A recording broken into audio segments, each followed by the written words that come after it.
जनगण मन अधिनायक जय है भारत भाग्य विधाता।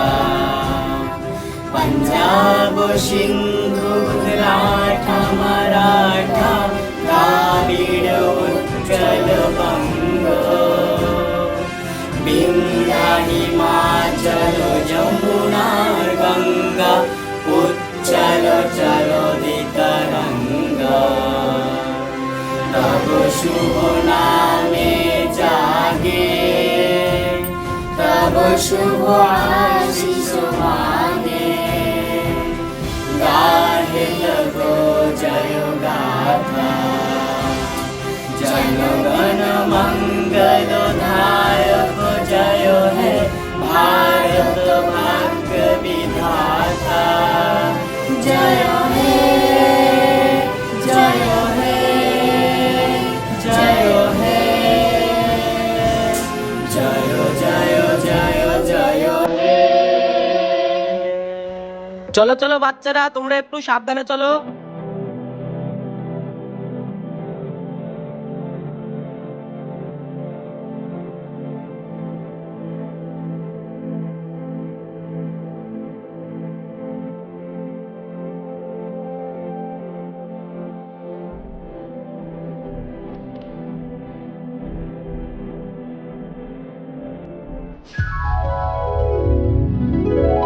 এই মেয়েটাকে ফরিদ চাচার মেয়ে লাগছে না? হ্যাঁ রে, ও তো ফরিদ চাচারি মেয়ে। শুনেছি মেয়েটা নাকি খুব ভালো পড়াশোনা করে, বুঝলি? সত্যি বলছিস? হ্যাঁ রে। দাঁড়া, ওই মামনি, তোমার নামটা কি গো? কাকু, আমার নাম বর্ষা। হে বিপুল, তাহলে আর কিছু বলিস না রে। আরে একটু দাঁড়া না। তা বর্ষা, তুমি বড় হয়ে পড়াশোনা করে কোন চাকরি করবে? কাকু কাকু, আমি বড় হয়ে মাস্টারি চাকরি করব। আচ্ছা বেটা, তুমি এসো।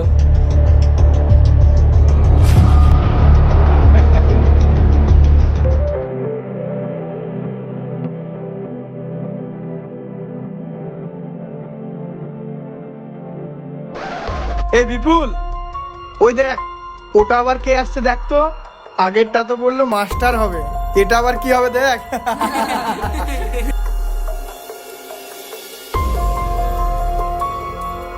হ্যালো ম্যাডাম, কি নাম তোমার? ওটা তো বললো মাস্টার হবে, এটা কি হবে দেখি। হ্যাঁ হ্যাঁ, দেখ দেখ। ম্যাডাম, তুমি বড় হয়ে কোন চাকরি করতে চাও? কাকু, আমি না বড় হয়ে পুলিশের চাকরি করব। তাই বুঝি? হ্যাঁ কাকু। ওকে বেটা, যাও, তুমি যেন বড় হয়ে পুলিশের চাকরি পেও।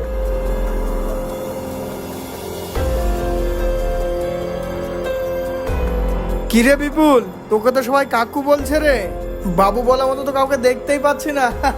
বলবে বলবে, তুই টেনশন করিস না তো।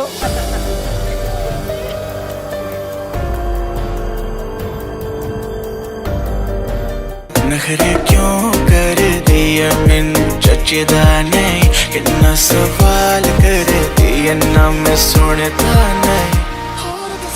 বিপুল, এবার মনে হচ্ছে সত্যি তোকে বাবু বলার মতো কেউ একজন আসছে রে। এবার যেই আসুক না কেন, আর কাউকে খাতিরদারি করা যাবে না। সবাই যদি বলে মাসি পিসি, তাহলে আমরা কি যাব উপবাসী? সে তো বটেই রে। আরে এই, ওটা তো করিম চাচার মেয়ে রে, তোরা চুপ কর চুপ কর।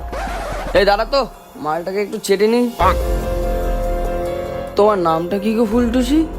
আমার নাম মমিতা চ্যাটার্জি। কেউ বলছে মাস্টার হব, কেউ বলছে পুলিশ হব, তুমি আবার কি হবে ফুলটুসি? দাদা, আমি বড় হয়ে ডাক্তার হব।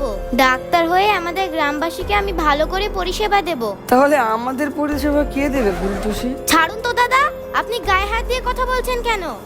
আরে দাঁড়াও না, একটু শোনো না। ডাক্তার হয়ে আমাদেরকে ভুলে যেও না যেন, মনে রেখো কিন্তু। অসভ্য জানো।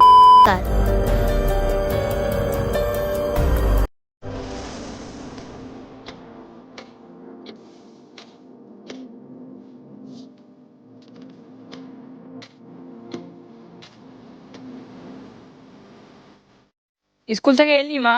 হ্যাঁ বাবা এলাম, কিন্তু কাল থেকে আর আমি স্কুল যাব না। কেন, কি হয়েছে মা? তুমি স্কুল যাবে না কেন?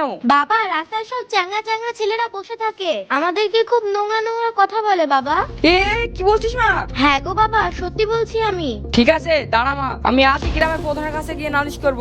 না বাবা ছেড়ে দাও, ওরা ভালো না, ওদেরকে তুমি পারবে না, জানো বাবা ওরা খুব নোংরা। ঠিক আছে মা, তুই এসব নিয়ে ভাবিস না তো, আমি দেখছি। যা তুই ঘরে যা।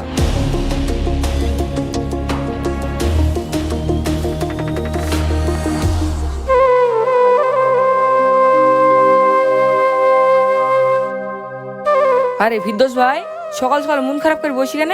কি আর বলি ভাই, ভেবেছিলাম মেয়েটাকে পড়াশোনা করিয়ে মাস্টার বানাবো, কিন্তু গ্রামের চ্যাংড়া ছেলেরা আমার মেয়েটাকে স্কুল যেতে দেয় না রে। তাছাড়া মেয়েটা স্কুল থেকে বাড়ি আসতেও পারে না। মেয়েটাকে আমার এমন নোংরা নোংরা কথা বলে রাস্তায় পেয়ে চ্যাংড়া ছেলেরা, কি আর বলে বোঝাই তোকে, বলতে আমার খুবই লজ্জা লাগে। আরে কাঁদিস না, দাঁড়া, একটা ব্যবস্থা করছি। দেখছি গ্রামের প্রধানকে বলে কিছু একটা ব্যবস্থা করা যায় কিনা। তুই টেনশন করিস না, তুই এখন বাড়ি চল।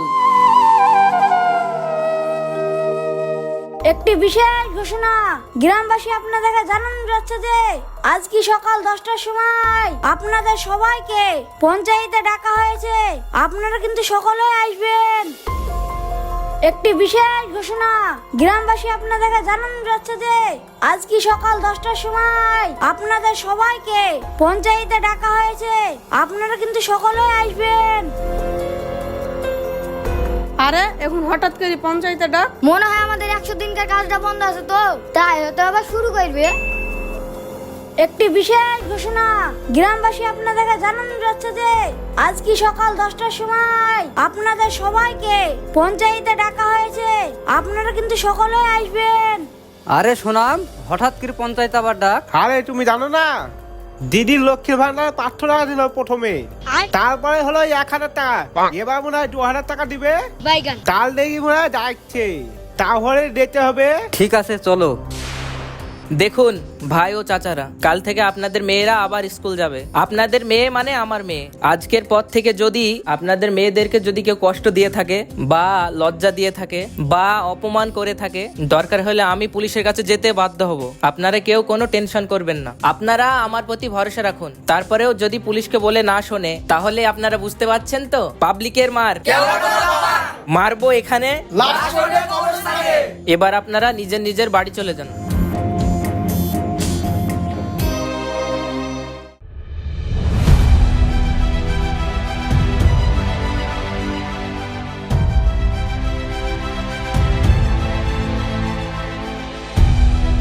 দেখুন, এইটা তো চেয়েছিলেন আপনারা। এটা কি করে হলো? আপনার কথা শুনে মেয়েটাকে স্কুলে পাঠিয়েছিলাম, শেষ পর্যন্ত মেয়েটার মরা মুখ দেখতে হলো।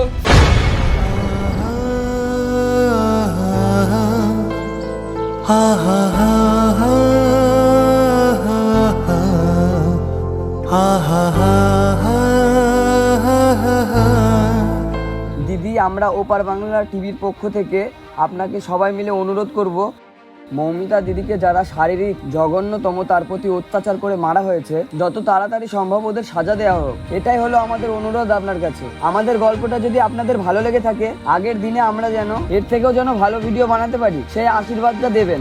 আপনারা ভালো থাকুন, সুস্থ থাকুন, আবার দেখা হবে পরের ভিডিওতে।